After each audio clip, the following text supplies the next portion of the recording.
Well, now it is time for our top five segment, man. And this week it is top five favorite movies from our childhood, which is kind of crazy to even think about. And even when you go back and look at both of our lists, like we didn't really do like actual children's films because we were already so engulfed in our filmmaking mind frame where we just were like, yes, these are it. Because I remember I was in sixth grade for my number five pick, and I wanted to see it so damn bad. And I'm talking about Public Enemies with Johnny Depp and our boy Spencer Garrett helping him break out of prison. But I was so excited to see this movie, which is crazy to think about for a 12, 13-year-old child in sixth grade wanting to watch John Dillinger break out of prison and rob banks and be a gangster. But obviously, I've always been obsessed with the gangster mobster culture, and Johnny Depp, who was one of the biggest stars at that time, obviously from Pirates of the Caribbean and so many other films that came out around that time, Sweeney Todd. Yeah. But I love this film because John Dillinger, who came from the Midwest area, spent a lot of time in Indiana, and has a lot of wishy-washy. Was that him that got killed? Was that not Yeah, him that yeah. got killed? And this is also a random freaking fact and a random thing. I remember after watching it with my older brothers, and they heard some conspiracy theories that John Dillinger apparently had a big dick, and apparently after he died, they put it in a mason jar of water and just like let people see it. I don't know why I decided to share that with you all right here, right now, but hey, maybe now you can go research it. But yeah, number five for me, Public Enemies, and it's because there are so many memories correlated with this film, and yeah, it was honestly one of my favorites, still one of my favorites today. So maybe John Dillinger's big dick is sitting somewhere with Disney's Frozen head. I don't It know. could I be, mean, yeah, maybe like that's there's what I'm saying. there's just some weird ass museum that's got all this shit supposedly in it. Which if you can find it, let us know. Seriously. What the I love it. I love it. I'm going to be honest with y'all. This one was a tough one for me because I literally had 5,462 films I could have chosen. Like the 80s, late 70s and 80s were just. I mean, think about all the movies that were out then. I was just racking my brain. I couldn't do it. But I narrowed it down, and I feel bad for all of the ones I left off because I love them all too. But like you, I was kind of in between. I was a teenager for three of mine, and I actually was young for two of my picks, 7 and 8 years old, and and 10 years old. So, my first one though, my number five is Back to the Future trilogy. I mean, that was the most epic, badass set of movies back in 85, 87, 89 type thing. And I remember the final two they shot back to back, and then it was only a couple of months difference that they played them. One was in like late summer, one was early October, so it wasn't too long in between the sequels. But this has so much history to it, you guys. Eric Stoltz was originally supposed to be the lead, and then things just weren't going, and they weren't happy with him, and Michael J. Fox replaced him, and the rest is history. And it's got a young Leah Thompson, and I mean, come on, Christopher Lloyd as Doc. I mean, everything about this movie rocked. But the thing, it's the DeLorean, right? And then the other thing was, how much did they get right? Because when they're talking about 1985 and going back to the future, how much did they guess right about what the future would be like?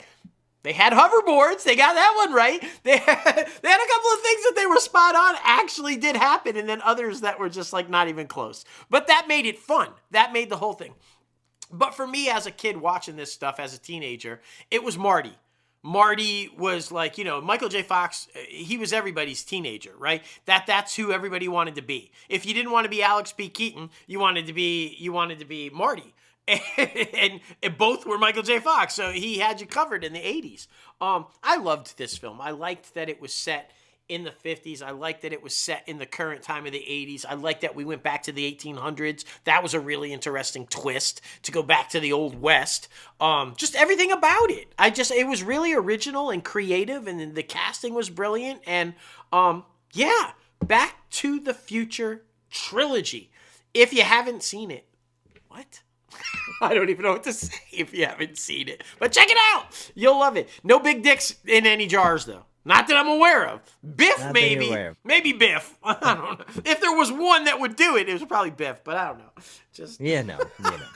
Oh my goodness. Well, number four for me goes to Lawless. Of course, another like gangster mafia type thing. This is like backwoods gangster though, like hillbillies running moonshine in the depressional age, late 1920s into the early 1930s. It's got Shia LaBeouf and Tom Hardy. And I mean, they're both just, massively successful characters at our actors at this time. It came out in like 2012, I think. So Yeah. my freshman year. And I guess there's a lot of behind the scenes stories of Tom and Shia like wrestling and falling downstairs and trying to assert their dominance and things like that. So that's hilarious.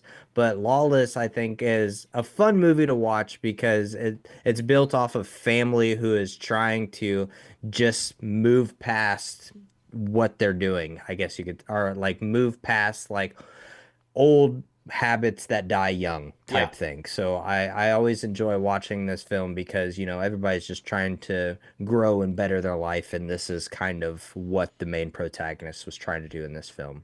But yeah, number four for me, Lawless. So good, man. So good.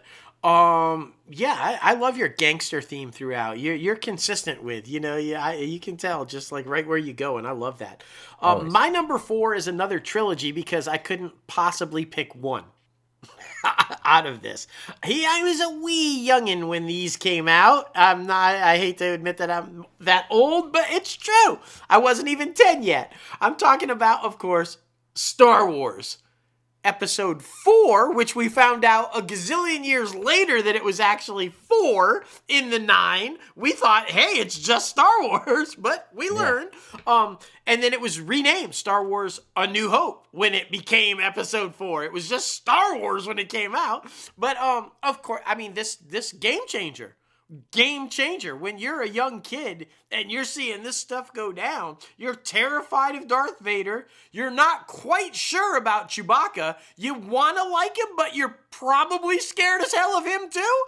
You don't see the big hairy thing go, wah! When you're 7, you're like, fuck, is that thing gonna be in my dreams tonight? Because I don't want that shit. But it's just a space epic odyssey that redefined everything. It was groundbreaking special effects, the storytelling. It was the young hero that you were hoping would get the girl, and you got the tough, gruff guy that's trying to take the girl from him, and then the bad guy, that you're terrified of. Just the whole thing, good versus evil kind of a thing. It was so brilliantly done, and I remember the marketing behind that. Even as a 7 and 8 year old, I remember very distinctly the marketing behind this thing and the push to make it the huge, epic thing that it became. It was massive, and so it was hard not to put these films on the list. They were spread out nice, like I think it was 77, 78 for the first Star Wars, and then early 1980 I think for the Empire Strikes Back, 83 for the Return of the Jedi.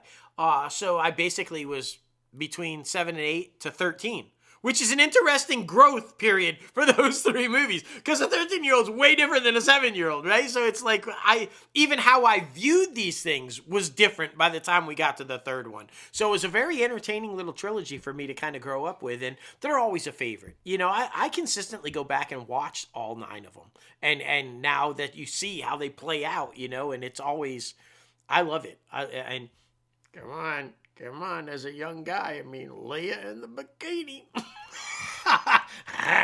That was every boy's fantasy. If you were between 10 and 13, Carrie Fisher in that bikini in Return of the Jedi was like everybody's fantasy. I'm just going to say it. It's hard not to put that one on the list, my friends. Number 4, the Star Wars trilogy. There you go, man. There you go. Number 3, I've talked about extensively on the show, and I'm talking about Warrior. This one Yes. came out in 2011, and it's got Tom Hardy as well, Joel Edgerton, Nick Nolte, and the theme of the film is basically 2 boxing brothers who have an alcoholic father who have always just wanted to fight for his love. They wanted to have, all of the attention and try to just feel their father's love. And I feel like I really enjoyed this film, especially at that current day and time, because I have a brother who I felt like we were kind of doing that. We would always try to compete for our father's attention, our father's love. So it definitely struck a nerve and hit home No doubt. on that front. But I mean, it's such a great movie. Like I said, I've talked about this one a lot, so I don't want to go too much into detail. But if y'all have not seen this film, please do yourself a favor and watch it. It's got an 8.1 out of 10 ranking on IMDb, so it's definitely worth the watch. And yeah, yeah, be sure to check it out. Number three for me, Warrior. Hell yes, phenomenal film, great to have on the list. You can't argue a single thing you said about that. My my number three gave everybody the Need for Speed. Everybody went out and bought the aviator glasses. Everybody started calling each other Goose. And if you knew you were never getting behind the handle of a plane, you drove your car like you were a fucking fighter pilot. I'm, of course, talking about Top Gun. I mean, come on. I'm 16 years old. This is the greatest thing I've ever seen in my life. Full on fighter action. It's just so badass. It was such an amazingly well done movie that the United States Navy used it as a recruiting tool, and they saw the biggest recruitment of people into the Navy because of this film. They literally had recruitment tables set up outside the theater, so when people walked out, they were signing them up. It was like anything I've ever seen before. They would literally walk out and sign up, enlist into the Navy. And I'm like, you understand you're probably never going to be a fighter pilot. But hey, you just gave away 4 years of your life. Like, what the fuck? It was so good, though. It was so good. It had so much. Meg Ryan was huge at that point. Goose, Anthony Edwards, huge at that point from Revenge of the Nerds. Tom Cruise, who was riding high from All the Right Moves and Risky Business, and just like, he was the go-to guy at that point. And Val Kilmer, of course, Iceman. It's just everything about it, epic. Just epic. It's the kind of action film that you want, and it delivered on every aspect of it. When you're a 16-year-old kid, it's like, that's what you want to go see. That's what gets you fired up. That's what gets you wanting to, like, just go out and have the time of your life.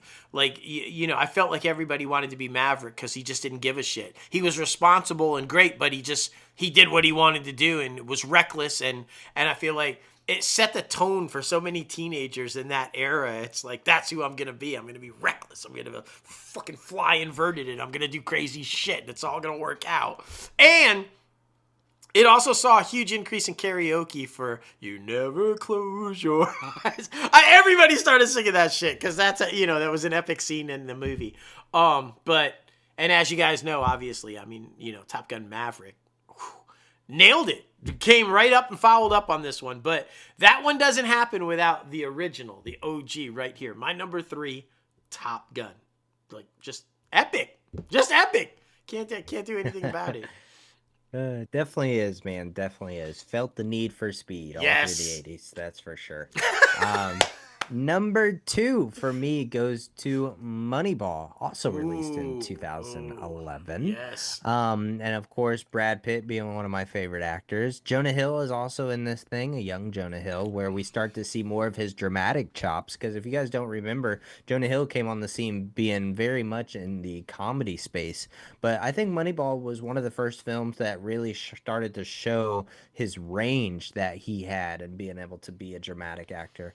But I loved this film because it really represented a father who was just trying to balance everything at once, trying to be a good dad to his young daughter while also trying to save an organization that was garbage at the time. And it's kind of inspired by a true story because they did kind of implement this new drafting strategy for baseball players to try to use like a numeric system and a percentage system of how how many times they get on base or how many times they actually make contact with the ball. So it's very interesting to think about, put yourself in that situation and think about how they were able to come up with this new drafting scheme, which the Oakland A's still use today and other baseball organizations still use today. But it is a very inspiring story. It's a redemption story to where, even if you're down and out and feel like you're in a rut, you can still overcome it and be successful no matter if you put your mind to it. But it's another great freaking film that everyone should watch. Number two, I think it was number Yep. two for me, Moneyball. I love that. It's a great, and you bring up it was his kind of first foray into the dramatic side, right? But it was Hmm. also there were a lot of stories about the relationship that him and Brad Pitt had developed because Yeah. this is the first time we started to see Jonah Hill thin or thinner, and it's because Brad Pitt was really on him about, hey, why not you? You can be in shape. You can be this guy, and they really kind of he mentored and kind of really got behind Jonah trying to get thin and healthy. And so even when you hear behind the scenes stories like that, that's awesome, right? That you can hey, you can be a dramatic actor and an action star, and we can get you where you want to be and do these things. And I just love hearing stories like that. So that's a great pick. That's a awesome pick for number two. My number two, that's it's probably it's on my list as one of the greatest movies of all time. There's no doubt about it. It's a rite of passage movie. If you're a teenager, you cannot become an adult until you see this movie. You have to see it to become an adult. That's just the way it is. It's a rite of passage. And I am, of course, talking about The Breakfast Club. Do I have to say anything about this film? Everybody has seen it. If you're a teenager and who hasn't seen it, you're going to, because it is that film. It stands up. It holds to the test of time. What they go through is the same thing everybody goes through at that age. Now, the setting might be different, the things that they're dealing with might be different, but the tone, the relationships, the struggles, it's all the same as today. That's why I'm saying it holds up to the test of time, and it is a coming of age movie and a rite of passage to get you to adulthood. I think it should be mandatory. I think it should be like a high school film that used to be Romeo and Juliet. It should be fucking Breakfast Club now. You should have to watch Breakfast Club before you can graduate. It's that good. And every one of us, let's be honest about it, every one of us is one of them, right? You're either the jock, you're either the thug, you're the, I mean, you are one of them. There's no way that you're not. So it's just, yeah, I can't say anything else about it. You know the movie. You love the movie. Everybody loves the movie. The Breakfast Club, my number two. And if you've got kids, make them watch it. Just make them watch it. Exactly, man. Exactly. Well, number one for me was at one point in time my favorite film of all time, and I was obsessed with this thing because I thought it was so cool. It was right when Bradley Cooper, I felt like, was coming into the mainstream after his Mm, success from The Hangover.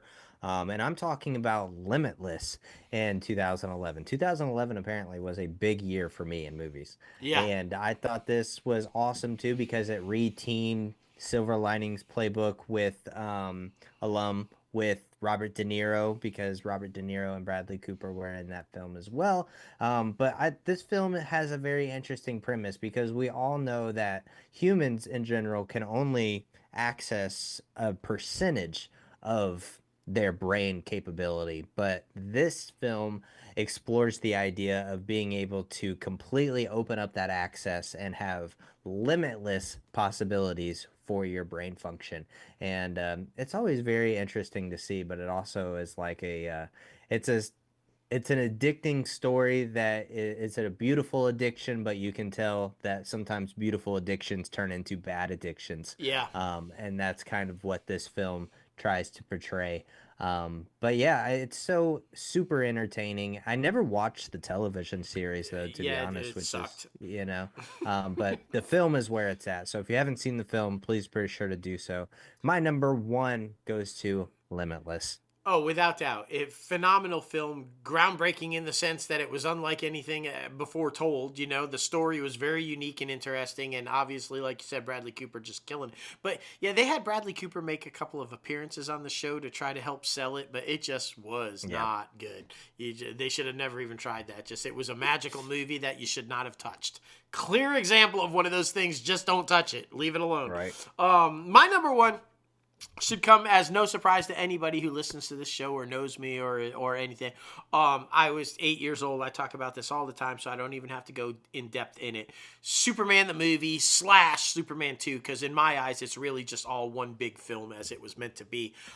This is the movie, as I've said time and time again, that inspired me to be a filmmaker, that made me want to make magic, that made me want to tell stories that mattered and entertained. It's still the granddaddy of them all, the one they all aspire to be. James Gunn's new DC universe, the Marvel, they all aspire to be this. This is the one you have to match. And there's a reason for that, because it was brilliant storytelling. And I don't know if we will ever see, and don't get me wrong, Robert Downey Jr. with Iron Man, Tony Stark, brilliant, right? I mean, there's been some but I don't know if we will ever see anybody capable of doing what Christopher Reeve did with Clark Kent / Superman, and how he pulled off that character. It was just, I don't think we'll ever going to see it again. I just, no matter what.